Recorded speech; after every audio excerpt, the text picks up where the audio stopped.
Welcome to the PinkpillRx podcast, hosted by Katie and Jay Fillmore, where we navigate complex and thought-provoking topics surrounding women with a focus on education. For shorter form content, follow us on TikTok, Instagram, or YouTube at Caters88 or PinkpillRx. That's KATORS88. If you enjoy this podcast, please give us a follow and maybe a nice review. So Jay has just finished his fourth contemporary romance novel. And he has a favorite author. Oh, yeah. Well, I haven't had much experience with other authors. I'm about to start a book from a different author. But Allie Hazelwood. Her stuff's great. Yeah, I know. It's good stuff. I mean, they're all page turners for me. Yeah. So you've done Love Theoretically, Love Hypothetically, and then Love on the Brain. Yeah. From Allie Hazelwood. Yeah. And then you did Book Lovers from Emily Henry. Yeah. Which was good too. It wasn't quite the same as Allie. No, what's interesting is you identify a lot with the female characters. Yeah. Except for, what was the last one I just read? Love on the Brain. Definitely identified more with the male character in that one. Yeah. But the other two identified a lot of things with the female leads. Do you feel like it's opened your eyes to anything? Like, I know that you said now that you really take it as a compliment when I tell you that you're like a book boyfriend. Yeah. Because now you like know what that means. Yeah, because there's a similar trope with these guys. They're like on the exterior, they're cold, right? Calculated, standoffish almost, prickly. But then when they become romantically involved with the female lead, they're incredible. Like, they remember things that she says that she likes, and it shows up later as an act of service or a gift or something. And they're always wearing Henleys. I know. Allie Hazelwood definitely loves the Henley. And they're always like, they're never do anything that is wronging the female lead. You know what I mean? Yeah. Like, they're not, like, they're very stable, somewhat altruistic in their relationship. I mean, very respectful. They're always super respectful. And yeah, so now I take it as a compliment. Yeah. I haven't got a NASA t-shirt. You did get a from NASA Goodwill t-shirt. After this last one. Oh, I love it. These guys are typically very successful in their careers. They're in higher positions in research or academia in STEM-related fields. A lot of times they are described as being very solid, well-built guys. Over 6 foot. They always have muscles and stuff. But they're also shown to be very, very good partners who are thoughtful and caring. And it's nice to see that there's a demonstration in these male leads of being both. Like, you don't have to sacrifice parts of what you perceive to be masculinity in order to be a caring significant other. You know what I mean? Mm-hmm. And that's nice to see those two things. It would be nice to see some more representation with guys who are not ripped. I'm just saying, though. Yeah. There is, naturally in romance novels, a lot of focus on that. But I do feel like... I get it. The next one you're about to read, Yours Truly, by Abby Jimenez, I don't think there's a lot of focus on that. Oh, that's cool. That's great. It'd be nice to see a guy under 6 foot. Sometimes they don't always explain how tall they are, or I prefer it. I like some loose description. So you can picture it. But I like to make it up in my mind. Yeah, exactly. Yeah, I like to do that too. And anytime I usually don't even pay attention what's on the cover. And halfway through the book, I'll look at the cover and be like, "Oh, this is not what they look like. It's not what I pictured." No, thank you. Thank you for the suggestion. Right. But nah. Disregarded. Yeah. But that's why I always say I find you in every book I read. Because you really are like a book boyfriend. Gosh, that's such a big compliment. And I'm really glad that you feel that way, because it's nice to know okay, yeah, I am giving you the things that I think I'm giving you, that I'm trying. Mm-hmm. I'm showing up in the way I think I am, that I'm trying, in the way that I'm trying to. Yeah.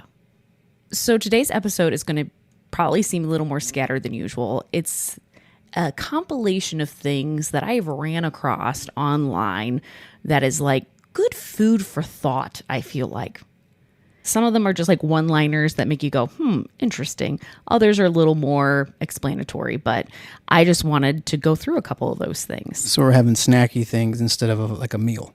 Yes. Bunch of snacks.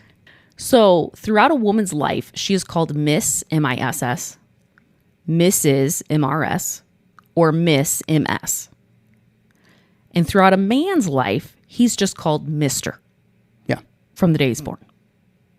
So women's orientation in this world is, or identity, I should say, in this world is all based on the presence of a man in her life or not. So men are addressed as individuals while women are addressed as relationship statuses. Whoa, that is interesting. Because I even thought, oh, well, back in the day, if you were a minor, you were called master instead of mister, right? But that's still relation to age, not marriage, right? Right. Okay, what is the difference between Miss and Ms.? So Miss, M-I-S-S, would be an unmarried person. Now, M.S. was introduced actually more as like a feminist term. It was like in the 20th century that it was introduced. And it was to be ambiguous, so you couldn't identify Oh, so you could be married or not. if the woman was married or not. So it was kind of a rebellion title. Yeah, because if I don't know if my kid's teacher is married or not, I err on Ms. But isn't that crazy that we addressed women based on their relationship status? Yeah, crazy in terms of ethically, yes. Crazy in terms, am I surprised? No. I mean, it's pretty par for the course historically.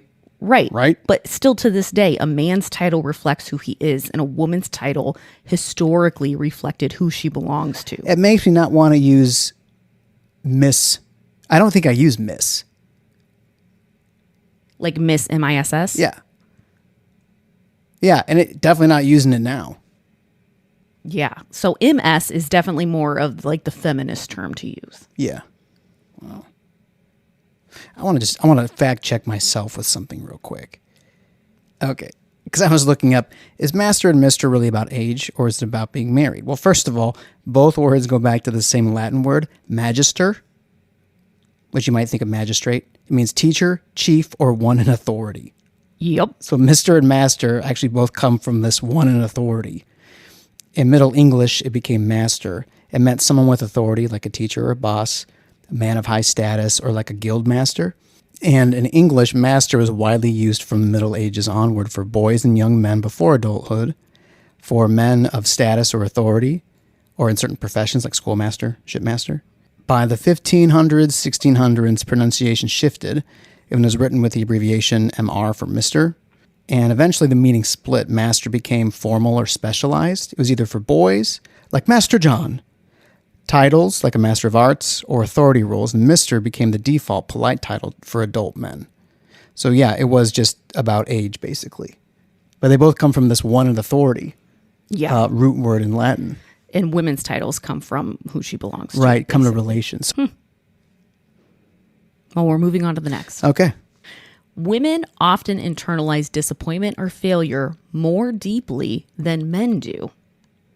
This is the thing they've studied. Okay. Due to gender socialization patterns. So this stems from cultural expectations that emphasize relational roles for women, leading them to prioritize others' needs and self-blame for relational issues, and view setbacks as personal shortcomings rather than external factors. Oh. Girls show higher fear of failure, anxiety, and procrastination in response to setbacks, with studies linking this to greater self-doubt and incompetence feelings compared to boys. They believe it's due to socialization patterns. Caregivers reinforce this by responding differently to boys versus girls.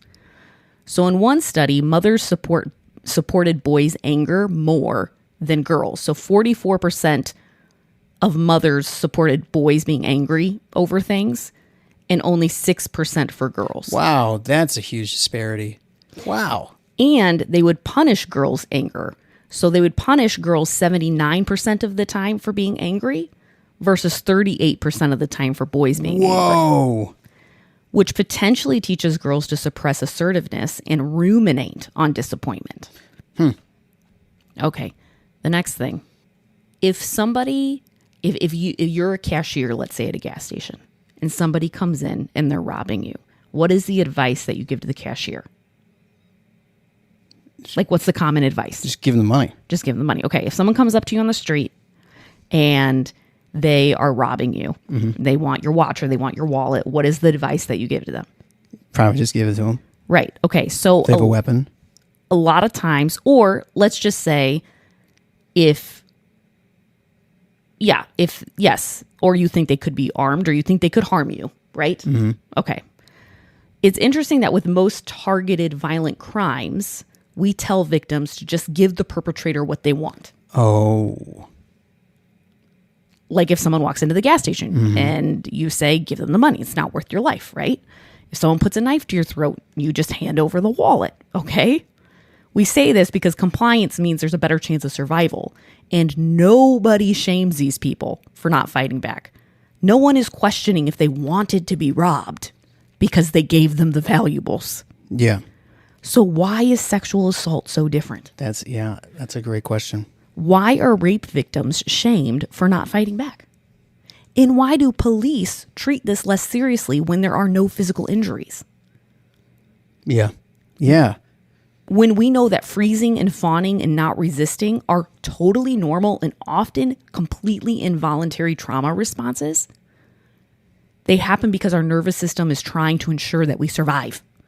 Yet, many state laws to this day still ask the question on if there was physical force and if you fought back or there was physical injury when determining whether or not a sexual assault actually happened. No way. I didn't know that. Well, yes, a lot of states, they require that, or there needs to be a show that there was physical force. Yeah.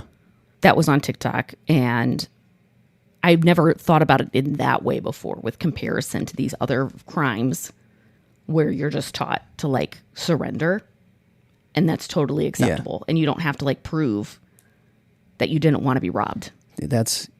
What a double standard. That's pretty striking.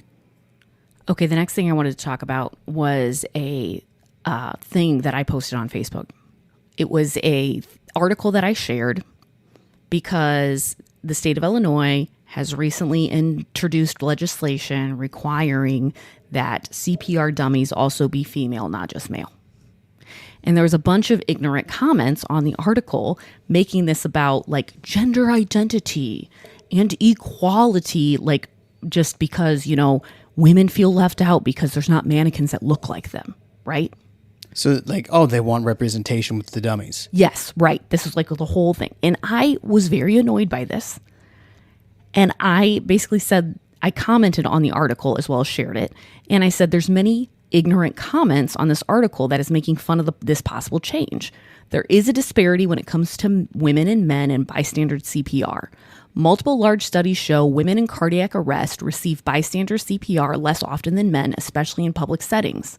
One widely cited analysis found women were about 23% less likely to receive bystander CPR in public compared with men. That gap translates directly into survival differences, since early CPR is one of the strongest predictors of survival after cardiac arrest. Why does this gap exist?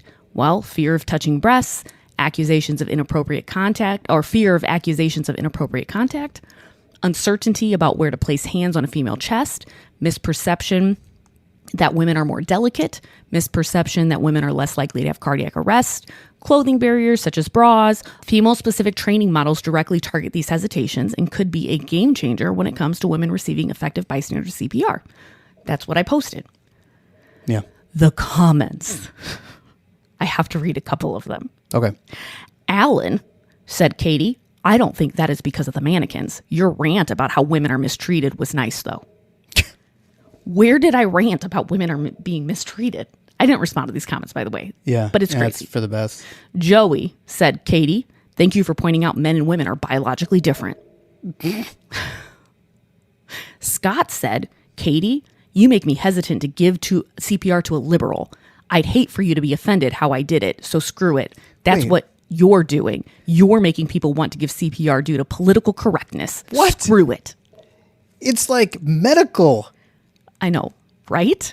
and statistical. Jason said, Katie, women not actively trying to turn men into villains at every turn might help me too. The past 15 years, women shame men for the stupidest thing. This is yet another example of that. I would love to see what statistics he has, or is it just an impression he gets from the culture? Right. Jamie said, that's probably exactly it. Many men probably are scared of getting hit with sexual harassment. And with how women are these days, I don't blame them. Who said that? Jamie. How women are these days. Yep.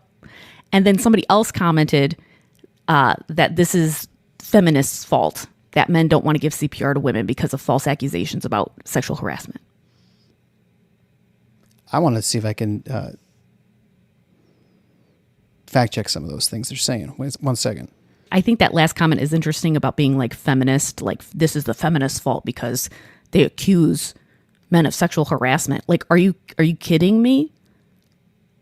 Yeah. Like, it's men's fault because they sexually harass. Right. It's interesting because a lot of society says that young men are turning to the far right because of feminists, and not young women are turning to feminism because of the far right. Mm-hmm. Yeah, chicken or the egg. First rule of patriarchy is to blame women for everything a man does. I said, how often do men get accused of sexual assault or harassment from doing CPR on a woman in an emergency? I'm going to give you some highlights, okay? Mm-hmm. There's no good evidence that this happens often. I could not find a reliable data set showing that men are commonly accused of sexual assault or harassment for performing CPR on a woman in a real emergency. What the research does show is that people fear this scenario, not that the scenario actually ever happens, okay? Mm-hmm. A large review of 30 years of U.S. lawsuits found that only a few cases tied to someone performing CPR, while many more legal cases involved delayed or inadequate CPR. The American Heart Association summarized that the bigger legal risk is generally not helping. Oh, interesting. And it also notes that Good Samaritan laws protect people who voluntarily provide emergency aid. So what the heck are these guys even talking about? Just talking points from the news they watch? I know, Jamie, Jason, Alan, Scott. Guys, you're just flat out wrong. And Joey. It continues on to say, apparently very rarely, if at all, in any documented systematic way, does this ever happen. The fear is real in surveys, but evidence that accusations from proper emergency CPR are common is lacking. Meanwhile, women have been found less likely to receive bystander CPR, and concerns about inappropriate touching or accusations are among the reported reasons. So really, it doesn't really happen. Everyone's just, all these guys just say they're afraid of it, but it doesn't actually happen. So where did the fear come from? Oh, it comes from these quote unquote false reports that women put in, right? Which is like less than 10%. Like false reports of like rape or false reports of like sexual assault or something like that. Which less than 10% is the high end. Some statistics say it's like 1 to 3%. Yeah. So when I say less than 10%, that's like overestimating. Yeah. Well, let's just say 5%. Sure. 5% are false allegations. It's not even the same context as CPR. No, it's not. And there's I forgot about that. There's Good Samaritan laws that often protect people who help in situations like that, like emergent situations. Yeah. Gosh, these guys are just full of it. These freaking Alan, Jamie. But like, it's crazy to me that, I mean, like, you're going to get that on social media. I get that. But what's crazy to me is that you can like put forth a very like factual, here's the data, this is why this is a good thing. There might be confusion about it. Let's clear it up kind of thing. Yeah. And it's automatically interpreted as me ranting about how women are mistreated and, you know, turned into like this feminist agenda. Right. When there's nothing in the substance of what you said like that. It's just it's a woman saying it. Yeah. So then I went and copied your comment and I went to go on and posted on the same thing. Yeah. I don't know. I didn't get a single comment. I didn't get a like. Nobody. I didn't get a frowny face or an angry face. I got nothing. Yep. I think it's because it was a woman that said it. So stupid. That's how you remain ignorant and unknowledgeable, because you don't listen to half the population. Yeah. So. Yep. And it's getting worse, I feel like. Yeah, I see it. For me, what I see it looks a lot worse. I mean, Facebook is the worst. Don't know why. Like worse than TikTok or Instagram and stuff. Don't know why. And it just seems like it's continually has gotten worse on Facebook. I see it. I mean, I didn't used to see it at all on TikTok.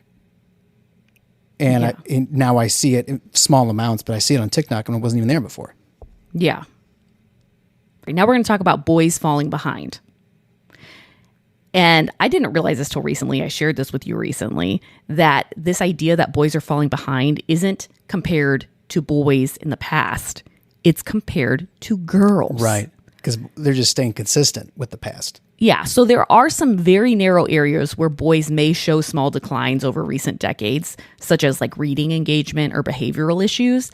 But the dominant statistic people cite is the gender gap relative to girls, especially in GPA, graduation rates, college enrollment, and degree completion. So the phrase makes it sound like there's regression happening. Right.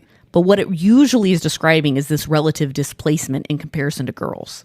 Right. And there's no headline that says girls are thriving in school. No. It's just, oh no, the boys, they're falling behind, and they're not even regressing. They're just staying the same, and girls are outpacing them. Right. It's almost like, oh no, the boys are falling behind. Oh, they're a victim. They're falling behind. They're not victimized by anything. I want to read you some data here because it's not all areas either that boys are falling behind. Okay. Quote unquote. Right? Right. Quote unquote falling behind. Yes. So this gap between girls and boys emerges early, with boys more likely to repeat kindergarten, 145 boys per 100 girls in comparison. By third grade, girls are often outperforming boys by reading by half a grade, and that widens to a full grade ahead by eighth grade. That's drastic. On average, girls' high school GPAs are higher, 3.23 versus 3.0. That's as of 2019. And in 2021, on-time graduation rates favored girls, 89.1% versus 82.9% for boys. However, there's an exception. Boys hold an edge in math, pulling ahead by kindergarten's end and maintaining it through elementary school, per data from 2016 to 2025. And they studied this on 10 million students. Post-pandemic, boys' math gaps over girls widened in middle school. So a lot of, I don't know, pro-men movement, what do they call it? Usually the far-right movement, but I forget, there's like a name for it, talks about how, well, the education system is built for girls. And this is why boys are falling behind and girls are thriving. Okay. Okay. It's because it's okay. But this gap has been there for a long time. Girls' gains accelerated in the mid-20th century. So in 1970, 58% of U.S. college students were boys. But by the 1980s, women overtook men in enrollment and now earn most bachelor degrees. Boys have consistently underperformed girls in grades and reading for about a century, not just recently. This pattern holds across 30 countries from 1914 to 2011 data. Long story short, this isn't a new thing. Boys just do not perform as well in reading, English, things like that. They perform better at math. And yes, there's this gap that's growing between college attainment and maybe GPAs and degrees and things like that. But that has been growing for a long time. And it's not because it doesn't appear like there's handicapping conditions for the boys because their boys' stats aren't going down. Yes, right. So it's not, they've been the same forever. It's just girls' stats are going up, and now all of a sudden it's the education system's fault. The education system's fault is giving girls a leg up because of the way that it's structured. That's so illogical. Yeah. There was one more thing I wanted to talk about today, if you want to talk about it real quick. You're smiling and sounds like you're feeling entertained by it. So yeah. I am feeling a little entertained about it. So we have been watching Bridgerton. Season 4. Yeah. We've been really into it. In fact, after we're done with this, we're probably going to watch an episode. Yeah. There is a conversation where John asks if she is reaching her pinnacle, aka orgasm, when they are being intimate. And she says yes, and she doesn't know what a pinnacle is. Do you know that women reaching orgasm and the importance of that is a very new thing in history? Yeah, I'm loosely aware. It's 20th century stuff. It wasn't just about we don't care about women's pleasure, although it was about that. But it was also that respectable women were framed as naturally modest and low desire, and sexual passion was coded as male. It was unrespectable to be orgasmic. Oh. Only loose women had that kind of reputation. When I say loose women, I'm talking about like the label that society put on these women. I don't believe in quote unquote loose women. I don't believe that that's a thing. Like, all women have different levels of sexual desire and sexual experience, and to her own. Amen. Even though like in ancient Greek and Roman world, they knew that women's orgasm existed because they believed that it helped conceive, like with conception. They believed it helped with conception I think and I've stuff. heard that before, yeah. It fell out of popularity in the 18th and 19th century as passionless women became the respectable kind of woman. I'm sure that was like Puritanism related. And historically, many European societies split women into respectable wives versus sexual women. So like mistresses, They were allowed to, huh? they often had mistresses that were allowed to be sexual, and that was separate from the wife. The wife was for Dang. reproductive purposes, not for pleasure. And then the mistresses were more for pleasure. Dude. So a wife got the security but no pleasure, and a mistress got the pleasure without security? Right. Wives were expected to be modest and reproductive, and mistresses were socially allowed to be erotic and expressive, which made them appear more sexual, even though obviously women are sexual in general. You know, there was no biological differences between these women. What the difference was the freedom to express desire and the purpose of the relationship. Was it lineage and stability versus desire and companionship? So you would get your companionship and desires fulfilled via your mistress. Now, there was exceptions to this because there are diaries and things like that do suggest that many wives were passionate when they had affectionate marriages. That's what they called them. Sure, yeah. Yes, but there was still this underlying stereotype of the sexless wife kind of thing, that was not sexual. Jeez Louise, man. Now we know a lot more about orgasms, although, like I said, they knew it in the ancient world, and then it fell out of popularity, and then we rediscovered it in the 20th century. Oh my gosh, women can orgasm. That's crazy. And they do.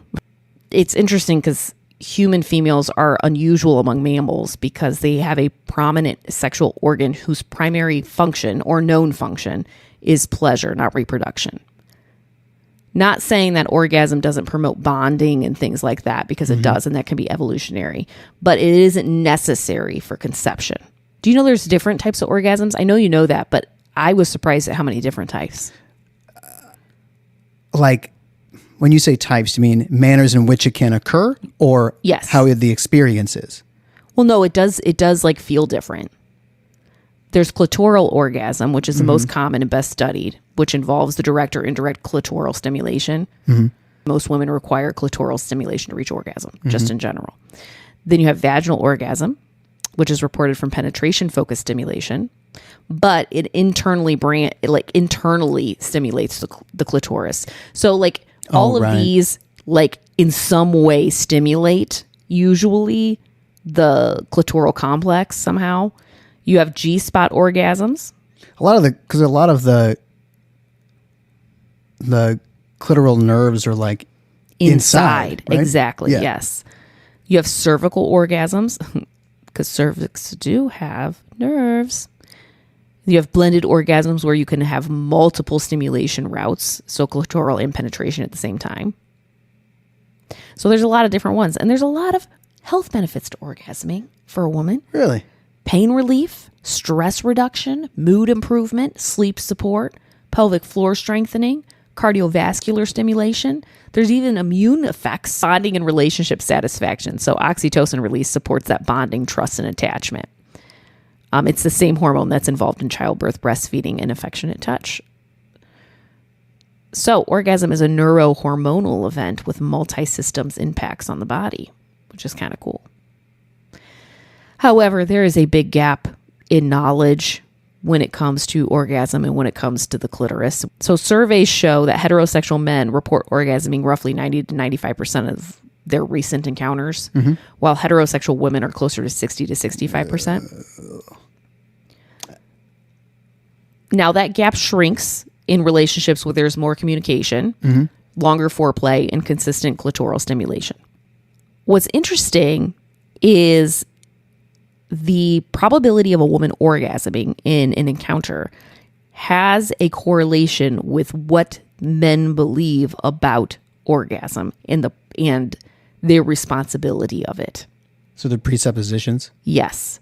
So studies that measure how important men say their partner's orgasm is find that when men feel responsible for their partner's pleasure, women orgasm rates increase markedly. Unsurprising. So basically, if men believe that it's their responsibility, then your chances of orgasming is a lot higher. Whoa. So what's the alternative? A guy thinks that's not my problem. Yeah, that's really? something that your body does. How common is that? Is it to hold that belief? Well, not my body, not my problem. It's interesting that about 80+% of men report their partner orgasm during their last encounter. Oh, no. But only about mid-60s% of women actually say they did. Is that a man making a false perception? Is it a woman faking it? It's not always faking, although faking does play into this, but it's misread body cues. So like heavier breathing or like flushedness or things like that. They just like assume that an orgasm happened. Lack of communication, all of that plays into it. Got it. And many men do think that foreplay is important. Surveys say that around 3/4 or more say that. That's great. But the typical reported foreplay duration in heterosexual couples is around 7 to 13 minutes. Well, that 7-minute mark is considered foreplay. I made it through 2 songs. Yes, right.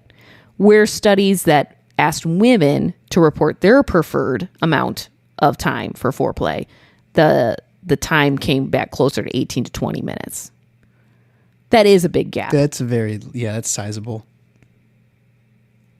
Yeah. Because, I mean, like you said, 7 to 13. Yeah. Like if you're on the lower end, heck, if you're at like an 8, 9, that's 50% of what women are reporting. Conversely, you could say what women are saying is double is better than what you're doing.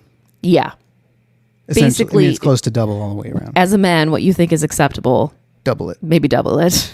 And that's like what women. Yeah. And there's a reason for that too. Women do typically have more of a responsive desire versus a spontaneous desire. This is generalization, but it takes more time for them to become aroused, and arousal usually comes from the response versus like spontaneous. Yeah. And I'm sure that women experience both in different frequencies. Yeah. Another thing that leads to the orgasm gap is not even realizing where the clitoris is located. Say more. In a widely cited UK-US survey using a labeled vulva diagram, roughly only 1/3 of men correctly identified the clitoris. About 2/3 could not. So they thought it was a different part?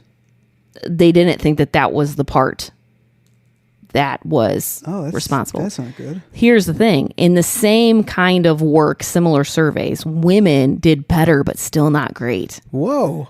Only around 40 to 45% correctly identified it, meaning more than half could not. Man, that's sad. It's just lack of education. Right. Because you're not really getting sex ed, you're getting reproductive ed, right? And the reproductive ed isn't talking about pleasure, it's talking about reproduction. Yeah, it's more like a specialized biology class. Really. Yeah. And there are some women where they just never do or are able to reach orgasm. About 10 to 15% of women report never even having had an orgasm. But many cases, when it comes to lack of orgasm, is a lack of education about stimulation and anatomy and lack of foreplay and lack of believing that it's your responsibility as a partner to make sure that your counterpart is experiencing pleasure. That's all some wild information. I just wanted to talk about that because we were watching Bridgerton and it was like, oh, we should talk about that because that is an interesting thing. And we can still see the effects of this idea of respectable women are not sexual, essentially. Like there's still remnants of that, I feel like. Like it's only acceptable to be sexual in certain contexts, okay? Versus men are allowed to be sexual all the time. Yeah. That's interesting. That's all. That's all I have for today. I hope for those of you listening, something was intriguing or sparked a curiosity, or you felt affirmed or challenged. Stay educated. Take the pink pill. If you enjoyed this podcast, please give us a follow and maybe a nice review.